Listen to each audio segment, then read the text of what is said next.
สำหรับคุณเลข13มีความหมายว่ายังไงวันที่19กันยายนนี้กาแฟพันธุ์ไทยกำลังจะอายุครบรอบ13ปีและสำหรับเรานี่คือตัวเลขแห่งความโชคดี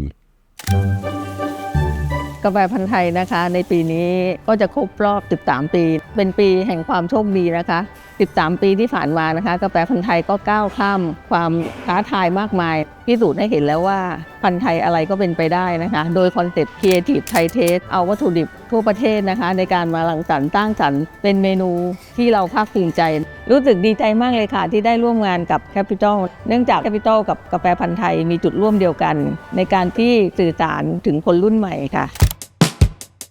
คำว่า lucky หรือโชคดีเป็นคำที่ค่อนข้างนามธรรมเราจึงนำมาตีความให้เป็นรูปธรรมขึ้นว่าความโชคดีที่ว่าหน้าตามันเป็นยังไงสิ่งที่จับต้องได้ตลอดระยะเวลา13ปีคืออะไรและมีอะไรที่จะเป็นของขวัญให้เหล่าแฟนพันธุ์ไทยได้รับและได้รู้ถึงความโชคดีเหล่านี้ด้วย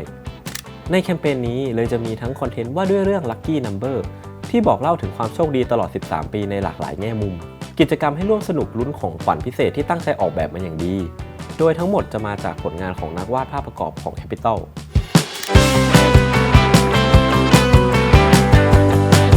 ค่ะต้องพูดเพราะไหมหรือจะพูดค่ะ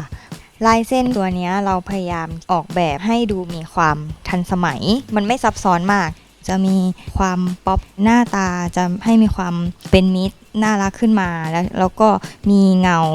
อยู่ทุกมุมจุดของภาพเพื่อให้มันรู้สึกว่าภาพมันไม่แบนจนเกินไป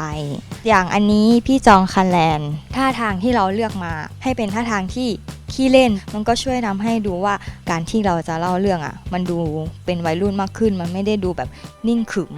แคมเปญนี้ถึงแม้ว่ามันจะมีคำว่า Lucky แต่เรารู้สึกว่าการที่อยู่ดีๆร้านกาแฟที่อยู่ในปั๊มสามารถกระจายไปได้ทั่วประเทศมันไม่ใช่แค่เรื่องของความโชคดีอย่างเดียวการที่เราได้มาทำเบื้องหลังแคมเปญนี้เราก็ได้เรียนรู้ว่าจริงๆสิ่งที่พันธุ์ไทยเป็นมันคือความเชื่อมั่นในความเป็นไทยแล้วก็ความตั้งใจมากๆที่อยากจะนำเสนอความเป็นไทยนี้ให้คนได้เข้าถึงง่ายๆแคมเปญครบรอบ13ปีของกาแฟพันธุ์ไทยเราจะมีการจัดกิจกรรมขอบคุณลูกค้าโดยหน้าร้านนะคะถ้าลูกค้ามาซื้อ120 บาทเราก็จะมีแถมข้าวขาวคาร์บอนต่ำเพื่อเป็นการสนับสนุนชาวนาจังหวัดกำแพงเพชรแล้วก็มีการจัดกิจกรรมออนไลน์ลุ้นรับรางวัล Exclusive จากกาแฟพันธุ์ไทยนะคะหาซื้อไม่ได้เพื่อเป็นการขอบคุณลูกค้าทุกท่านที่ให้การสนับสนุนตลอดมาค่ะ13ปีพันธุ์ไทยโชคดีที่ได้ร่วมทางกับคนไทย